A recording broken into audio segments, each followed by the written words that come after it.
Abdurrahman bin Auf adalah seorang sahabat Nabi Muhammad SAW yang terkenal.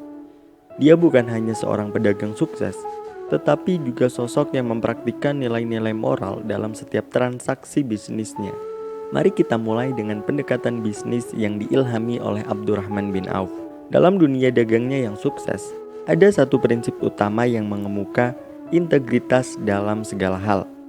Baginya, kejujuran adalah fondasi utama yang tidak boleh dikompromikan. Dalam berdagang, Abdurrahman bin Auf tidak hanya berfokus pada keuntungan finansial semata, tetapi juga memastikan bahwa setiap transaksi didasarkan pada prinsip-prinsip etika yang kuat. Cara ini menciptakan dasar kepercayaan yang kokoh dengan para mitra dagangnya. Ketika kita mengadopsi prinsip yang sama dalam kehidupan sehari-hari, itu bukan hanya tentang bagaimana kita berbisnis, tetapi juga bagaimana kita berinteraksi dengan orang lain. Jujur dan adil dalam segala hal menciptakan fondasi yang kokoh untuk hubungan yang langgeng dan saling menghormati antar individu. Abdurrahman bin Auf merupakan contoh nyata bagaimana seorang pedagang dapat menggabungkan keberhasilan finansial dengan prinsip-prinsip etika yang tinggi dalam dunia bisnis. Ada beberapa aspek kunci dari pendekatan dagangnya yang patut kita pelajari dan terapkan dalam kehidupan sehari-hari. Saya akan menggali prinsip pertama yang melandasi keberhasilan dagangnya. Yang pertama, ketulusan dan kehandalan. Menelusuri integritas dalam perdagangan. Abdurrahman bin Auf dikenal sebagai contoh utama kejujuran dan kehandalan dalam perdagangan. Dia tidak pernah melanggar kepercayaan pelanggan atau mitra dagangnya. Kejujurannya tidak hanya terbatas pada kata-kata, tetapi juga dalam tindakan dan transaksi sehari-hari. Mengapa ketulusan itu penting? Ketulusan adalah fondasi dari hubungan bisnis yang sukses. Ketika kita berdagang dengan kejujuran, kita membangun kepercayaan yang kuat. Ini membuka pintu untuk kemitraan yang berkelanjutan dan pertumbuhan bisnis yang stabil. Menerapkan integritas dalam bisnis modern. Bagaimana prinsip ketulusan dan kehandalan Abdurrahman bin Auf bisa diterapkan dalam bisnis saat ini? Saya akan menjelajahi strategi praktis untuk menerapkan nilai-nilai dalam konteks perdagangan modern. Memahami dampak positif dari kejujuran. Ketika kita menjaga integritas dalam bisnis kita, itu bukan hanya tentang moralitas, tetapi juga tentang keuntungan jangka panjang. Kita akan melihat dampak positif dari mempraktikkan kejujuran dalam lingkungan bisnis.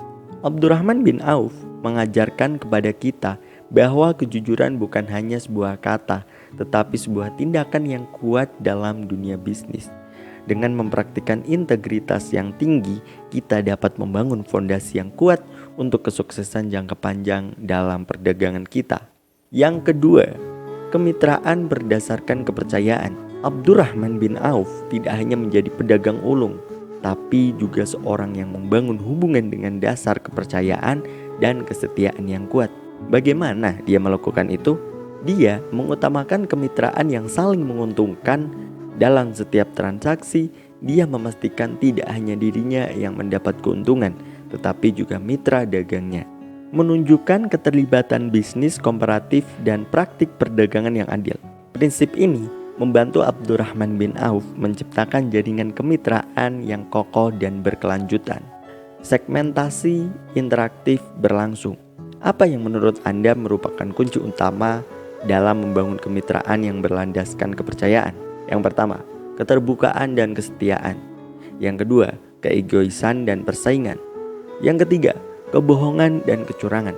Selanjutnya, prinsip yang ketiga, pemirsa terlibat dengan memilih jawaban yang benar. Anda benar, keterbukaan dan kesetiaan adalah fondasi utama yang ditekankan oleh Abdurrahman bin Auf dalam kemitraannya. Dengan prinsip ini, kita bisa membangun hubungan yang kuat dan saling menguntungkan dalam bisnis kita. Adegan beralih ke lingkungan bisnis modern, menampilkan penerapan kemitraan berbasis kepercayaan. Dengan mengadopsi nilai-nilai ini, kita bisa menciptakan lingkungan bisnis yang etis dan berkelanjutan, tak hanya dalam perdagangan, tapi juga dalam kehidupan sehari-hari. Poin yang ketiga, diversifikasi investasi. Banyak dari kita terfokus pada satu jenis perdagangan, namun mengapa penting untuk melihat lebih dari itu? Mari kita bahas. Yang pertama, pengantar tentang diversifikasi. Diversifikasi investasi adalah konsep penting dalam memperluas portofolio Anda. Tidak hanya terfokus pada satu jenis barang atau satu pasar saja, namun melibatkan berbagai jenis investasi untuk mengurangi resiko. Yang kedua, contoh kesuksesan melalui diversifikasi. Kita bisa belajar dari sejarah sukses pedagang seperti Abdurrahman bin Auf, seorang sahabat Nabi Muhammad SAW. Beliau tidak hanya terpaku pada satu jenis perdagangan, melainkan melibatkan berbagai jenis barang perdagangan. Hal ini membantunya mengurangi resiko yang terkait dengan fluktuasi pasar atau permintaan. Yang ketiga, manfaat diversifikasi investasi. Resiko yang dikurangi. Diversifikasi membantu melindungi portofolio Anda dari kerugian besar karena terkonsentrasi pada satu aset. Peningkatan peluang. Dengan berinvestasi dalam berbagai sektor atau jenis barang, Anda memiliki lebih banyak kesempatan untuk mendapatkan keuntungan. Yang keempat, cara melakukan diversifikasi dengan tepat. Yang pertama, pelajari pasar. Pahami berbagai pasar dan sektor yang menarik bagi investasi Anda. Yang kedua, beragam dalam pilihan. Jangan terpaku pada satu jenis aset saja. Pertimbangkan investasi di beberapa sektor yang berbeda. Yang ketiga, perencanaan yang matang. Buat rencana investasi yang terukur dan terencana dengan baik. Diversifikasi investasi bukan hanya strategi untuk melindungi diri dari resiko, tetapi juga untuk memberikan peluang pertumbuhan yang lebih besar. Abdurrahman bin Auf adalah contoh bagaimana diversifikasi investasi dapat menguntungkan dalam jangka panjang. Selanjutnya, poin yang keempat, pengelolaan resiko yang bijak. Abdurrahman bin Auf adalah sosok yang mempraktikkan pengelolaan resiko yang bijak dalam bisnisnya. Beliau tidak hanya fokus pada keuntungan semata, tetapi juga mempertimbangkan risiko yang mungkin terjadi dalam setiap transaksi yang dijalaninya. Yang pertama, definisi pengelolaan risiko yang bijak. Pengelolaan risiko yang bijak dalam perdagangan adalah tentang kesadaran terhadap kemungkinan terjadinya kerugian dan upaya untuk meminimalkannya. Ini termasuk melakukan analisis risiko sebelum melakukan investasi atau transaksi apapun. Pengelolaan resiko yang bijak dalam perdagangan adalah tentang kesadaran terhadap kemungkinan terjadinya kerugian dan upaya untuk meminimalkannya. Ini termasuk melakukan analisis resiko sebelum melakukan investasi atau transaksi apapun. Yang kedua, strategi pengelolaan resiko ala Abdurrahman bin Auf. Abdurrahman bin Auf tidak hanya mengandalkan keberuntungan dalam bisnisnya. Beliau melakukan riset mendalam sebelum terlibat dalam setiap transaksi. Beliau mempertimbangkan faktor-faktor seperti pasar, kondisi politik, dan faktor eksternal lainnya yang dapat mempengaruhi investasinya. Yang ketiga, penerapan diversifikasi. Salah satu pendekatan terbaik dalam mengelola risiko adalah diversifikasi investasi. Abdurrahman bin Auf tidak hanya terpaku pada satu jenis barang dagangan, tetapi dia mendiversifikasi portofolionya, sehingga jika satu investasi mengalami kerugian, investasi lainnya dapat menutupinya. Jadi, menjadikan pengelolaan risiko sebagai prioritas dalam perdagangan adalah kunci kesuksesan. Seperti yang ditunjukkan oleh Abdurrahman bin Auf, dengan melakukan analisis mendalam, diversifikasi investasi, dan kesadaran akan risiko, kita dapat meminimalkan kerugian dan memaksimalkan peluang keberhasilan dalam dunia perdagangan. Dan yang terakhir, kemandirian ekonomi.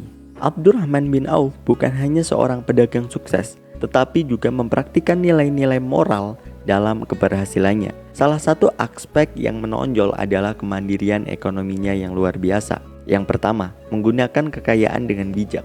Abdurrahman bin Auf menggunakan kekayaan sebagai sarana untuk membantu orang lain dan kepentingan umat Islam. Dia tidak terlalu terikat pada harta duniawi, melainkan menggunakan untuk memberdayakan masyarakat. Yang kedua, berbagai keberhasilan. Meskipun berhasil dalam perdagangan, Abdurrahman bin Auf tetap rendah hati dan selalu berbagi dengan orang lain. Dia tidak hanya fokus pada keuntungan pribadi, melainkan berkontribusi pada kebaikan bersama. Yang ketiga, pendidikan dan pengembangan ekonomi masyarakat. Abdurrahman bin Auf juga mempraktikkan pendidikan dan pengembangan ekonomi masyarakat sekitarnya. Dia memberdayakan orang lain dengan memberikan pelatihan dan sumber daya untuk mengurangi ketergantungan pada bantuan eksternal. Jadi, kemandirian ekonomi ala Abdurrahman bin Auf bukan hanya tentang keberhasilan finansial, tetapi juga tentang bagaimana kita menggunakan kekayaan dan pengaruh kita untuk membangun masyarakat yang lebih kuat dan berdaya. Mari kita ambil inspirasi dari nilai-nilai luhur ini untuk memperbaiki duniawi di sekitar kita.